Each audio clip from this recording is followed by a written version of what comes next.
প্ৰয়োজনীয় ভিডিঅ' আৰু খবৰবোৰৰ বাবে মোৰ এই চেনেলটো ছাবস্ক্ৰাইব কৰিব লগতে বেল আইকনটো প্ৰেছ কৰিব। নমস্কাৰ, মোৰ নাম বদৰুজ্জামান আনচাৰী। মই মোৰ নিজৰ পৰিচয়টো প্ৰথমে দিব বিচাৰিছোঁ। মই নগাঁও জিলাৰ অন্তৰ্গত লকখোৱা শিক্ষাখণ্ডৰ মাজুলী এমি মাদ্ৰাছাৰ বিজ্ঞান শিক্ষক ৰূপে মই কৰ্মৰত আৰু এতিয়া নতুন পৰিচয় হৈছে টিউটৰ। এতিয়া কথা হ'ল যে মই আজি বিশেষ এটা উদ্দেশ্য লৈ ভিডিঅ'টো বনাই আছোঁ আৰু সেই উদ্দেশ্যটো একান্ত ব্যক্তিগত। ইয়াত কোনোবাই যদি মনত দুখ লগা বা কিবা আক্ষেপ লগা হয় তেতিয়া মোক নিজৰ বন্ধু বা নিজৰ ভাইটি বুলি ক্ষমা কৰি দিব। এতিয়া মই আচল বিষয়টোলৈ আহোঁ। মই এজন শিক্ষক হোৱাৰ লগতে মই সৰু সুৰা ভিডিঅ'বিলাক বনাওঁ। মই এজন সৰু ইউটিউবাৰ হিচাপে কাম কৰোঁ। মোৰ চেনেল যিটো আপোনালোকে এতিয়া চাই আছে ডিজিটেল 24/7। গতিকে মই বেছি ভিডিঅ' নকৰোঁ, কিন্তু আজি নিজকে ৰাখিব পৰা নাই ভিডিঅ'টো নবনাই পেলাই। আপোনালোকে অসমৰ প্ৰায় শিক্ষক টিউটৰসকলে গম পাইছে। টিউটৰ বুলি ক'লে মই ব্যক্তিগতভাৱে আঘাতেই পাওঁ। মই নিজকে কেতিয়াও কিন্তু টিউটৰ বুলি নাভাবোঁ। মই এজন শিক্ষক। আৰু আপোনালোকে চবেই জানে যে নিযুক্তিৰ সময়ত SMC আমাক শিক্ষক হিচাপেহে নিযুক্তি দিছিলে। আমাৰ প্ৰতিবাৰৰ ডাইচবোৰত আমি শিক্ষক হিচাপে আমি বিভিন্ন তথ্য পাতি আগবঢ়াই আহিছিলোঁ। আৰু যেতিয়া নেকি আমাৰ স্কুল পদ প্ৰাধিকৰণ হ'ব তেতিয়ালৈকে কিন্তু আমি শিক্ষক হিচাপে আমাৰ প্ৰত্যেকটো তথ্য আমি বিভাগীয় কৰ্তৃপক্ষক আগবঢ়াই দিছিলোঁ।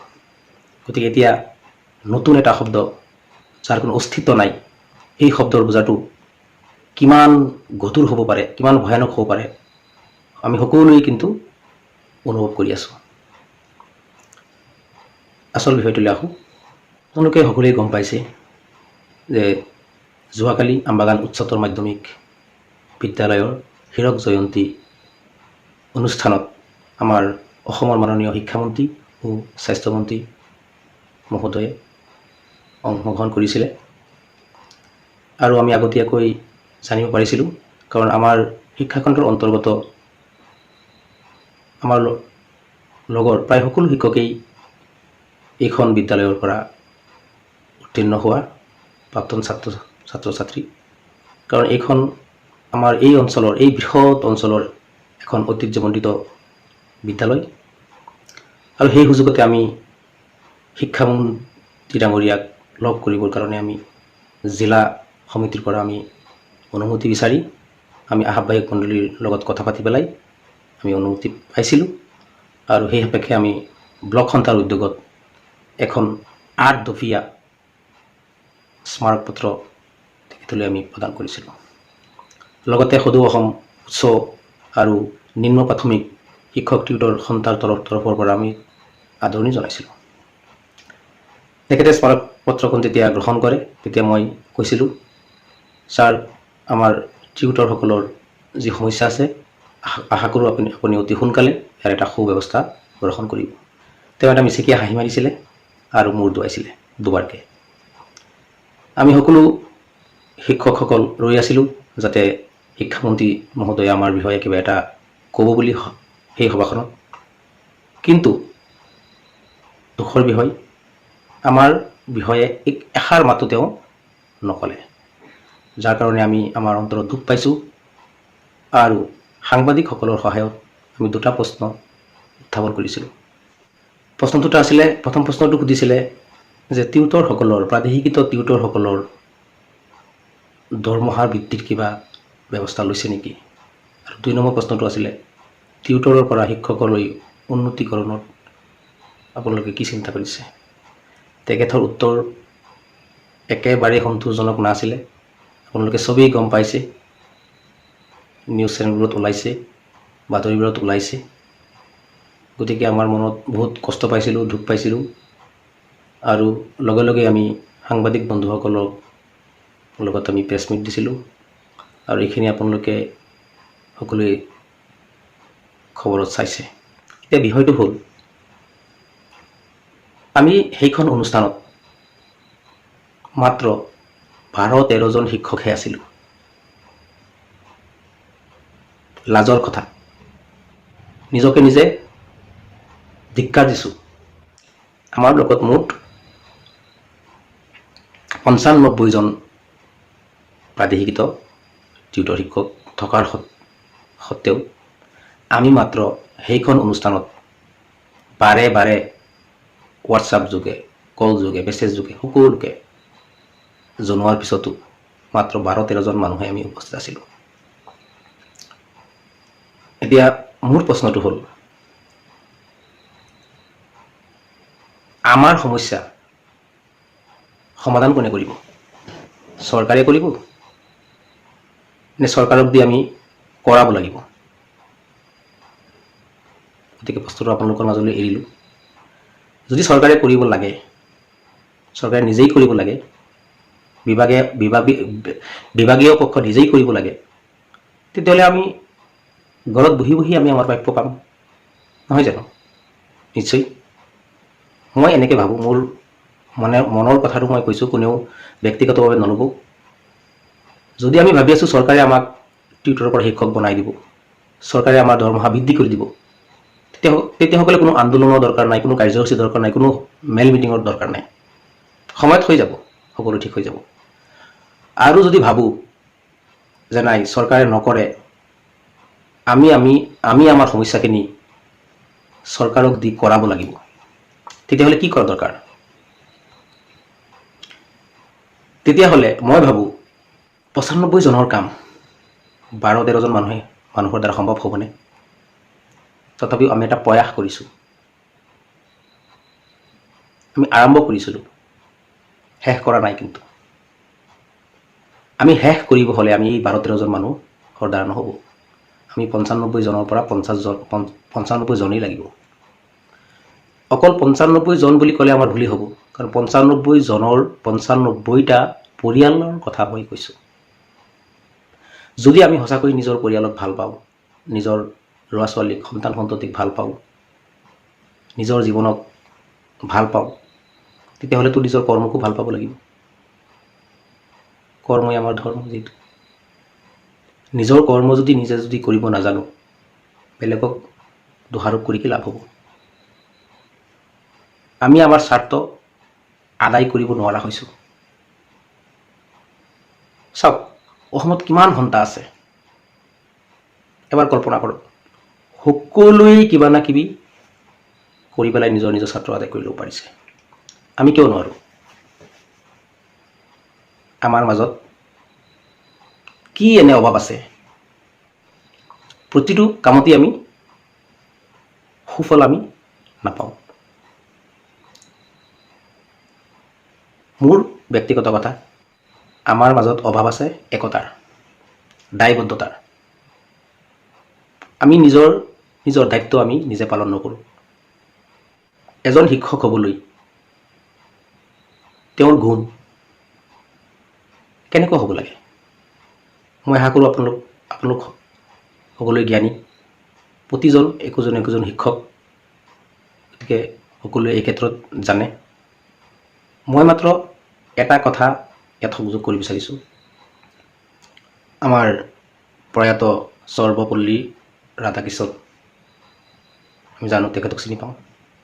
তেওঁ এজন বিজ্ঞ পণ্ডিত আছিলে, আমাৰ দেশৰ ৰাষ্ট্ৰপতি পদত অধিষ্ঠিত হৈছিলে।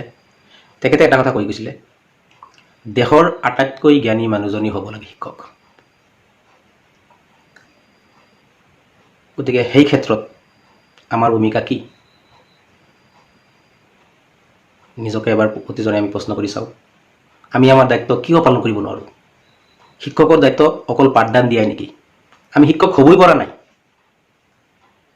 বাৰে বাৰে চৰকাৰে আমাক টিউটৰ কৈ পেলাই আমাক তোষামোদ কৰে, আমাৰ আত্মসন্মানত আঘাত লাগে। টিউটৰ শব্দটো আমাৰ পৰা কেতিয়া গুচাই যাব? অলপ চিন্তা কৰক। চিন্তাৰ সময়। এতিয়া যদি নোৱাৰে কেতিয়াও নোৱাৰে। আমাৰ ল'ৰা ছোৱালীয়ে আমাক প্ৰশ্ন সোধে, দেউতা, দাদা, ককাই, আপোনালোক শিক্ষক নহয় নেকি? আমাৰ মনটো কেনেকুৱা লাগে? গতিকে যদি আমি শিক্ষক, আমাৰ কৰ্ম আমাৰ কৰিবই লাগিব, শিক্ষকতা কৰিবই লাগিব, আৰু লগতে আমাৰ প্ৰাপ্যখিনি আমি আদায় কৰি ল'বও লাগিব। আমি যদি নদীৰ ওলোটা দিশত যদি আমি গতি কৰোঁ, আমি কোনোদিনো নদীত আমি পাৰ নাপাওঁ। নদীৰ সোঁতৰ লগত থাকি পেলাই আমি বাকী সমস্যাবোৰৰ লগত আমি যুদ্ধ কৰিব লাগিব। নদীৰ ওলোটা দিশত গৈ পেলাই আমি যুদ্ধ কৰিলে আমি কেতিয়াও পাৰ নাপাওঁ। পাৰ পাম, কিন্তু আমি গন্তব্য স্থানটো নাপাওঁ। গন্তব্য স্থানটো যদি আমি সহজে আৰু কম সময়ত যদি আমি পাব লাগে, তেতিয়া আমি নদীৰ সোঁতৰ লগত যাব লাগিব। মই ইয়াক বহলাই ক'ব নিবিচাৰোঁ।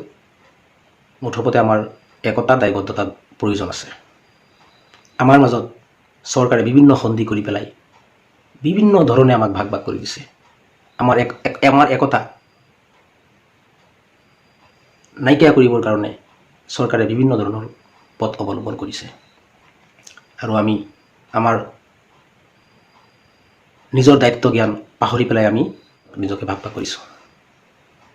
চৰকাৰে বিভিন্ন সন্ধি কৌশলেৰে আমাৰ মাজত ভাগ ভাগ কৰি পেলাই আমাৰ একতা, আমাৰ শক্তি নাইকিয়া কৰিব ধৰিছে, আৰু আমি আমাৰ নিজৰ স্থিতি, আমাৰ নিজৰ বেটি এতিয়া আমি হেৰাব ওলাইছোঁ।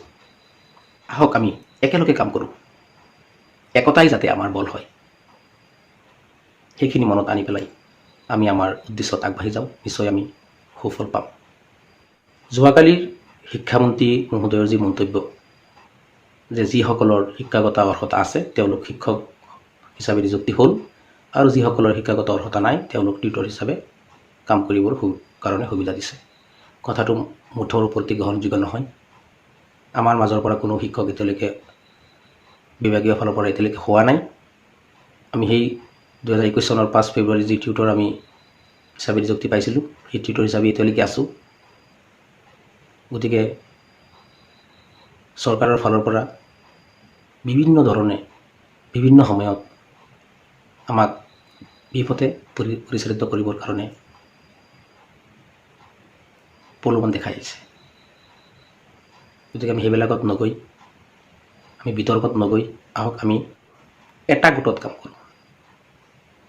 আমাৰ মাজত এনেকুৱা শিক্ষক আছে, এনেকুৱা শিক্ষক বন্ধু আছে, যিসকলে আন্দোলন কি, আন্দোলন ক'ত হয়, আন্দোলন কোনে কোনে কৰে, ইয়াৰ বিষয়ে ক্ষুদ্ৰ জ্ঞান নাই। সেইসকল শিক্ষকক মই কাতৰেৰে অনুৰোধ জনাইছোঁ, আমি প্ৰতি একোজন সৈনিক। আহক আমি নিজৰ দায়িত্বখিনি, নিজৰ দায়বদ্ধতাখিনি চিনি লওঁ, আৰু কাৰোৰ আশা নকৰি প্ৰত্যেকেই নিজৰ নিজৰ আমি কৰ্ম কৰি যাওঁ। যোৱাকালি যি স্মাৰক পত্ৰ প্ৰদান কৰ্মসূচী আছিলে, আমাৰ লাখুৱা ব্লকৰ অন্তৰ্গত সমূহ শিক্ষকক আমন্ত্ৰণ জনোৱা হৈছিলে, জাননী দিয়া হৈছিলে, কিন্তু ইয়াত সকলোৱে আওকাণ কৰিছে। মাত্ৰ 12-13জন শিক্ষক মানুহে অংশগ্ৰহণ কৰিছে। খালি এইটো আমাৰ এই ব্লকৰ, আমাৰ লাখুৱা ব্লকৰ এইটো বেমাৰ নহয়। মই যিখিনি জানো, মোৰ ব্যক্তিগতভাৱে যিখিনি মই গম পাইছোঁ, এইটো খালি আমাৰ এই এটা ব্লকৰে বেমাৰ নহয়, অসমৰ প্ৰত্যেকটো ব্লকৰে এইটো বেমাৰ। প্ৰত্যেকটো শিক্ষাখণ্ডত থকা শিক্ষকসকলৰ যি যোগদান, সেই যোগদানটো লাহে লাহে লাহে লাহে কমি গৈ আছে, আৰু সেই সুযোগ বেলেগে গ্ৰহণ কৰিছে। গতিকে আমাৰ নিজৰ ভৰিত আমি নিজে কুঠাৰ মাৰিব ধৰিছোঁ।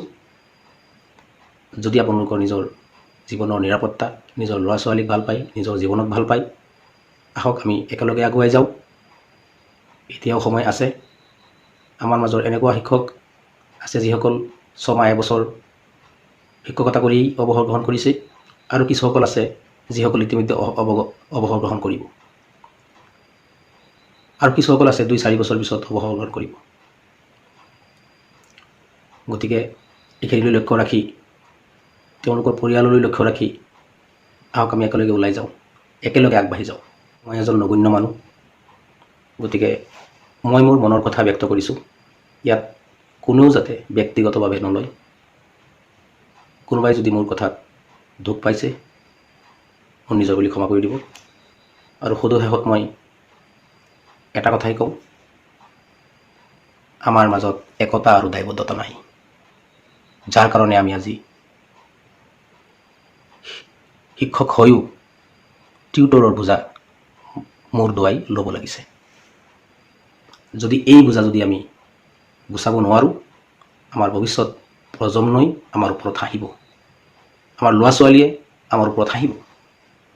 আমাৰ ছাত্ৰ ছাত্ৰীসকল, যিসকলক আমি অতি মৰমেৰে আদৰেৰে নিজৰ স্বাৰ্থ ত্যাগ কৰি শিক্ষাদান দি আছোঁ, তেওঁলোকে এদিন হাঁহিব। যাতে আমি হাঁহিৰ পাত্ৰ নহওঁ, আহক আমি একেলগে ওলাই আহোঁ আৰু আমাৰ প্ৰাপ্য, আমাৰ ন্যায্য প্ৰাপ্তি আমি চৰকাৰৰ পৰা আদায় কৰি লওঁ। ধন্যবাদ, নমস্কাৰ, জয় আই অসম।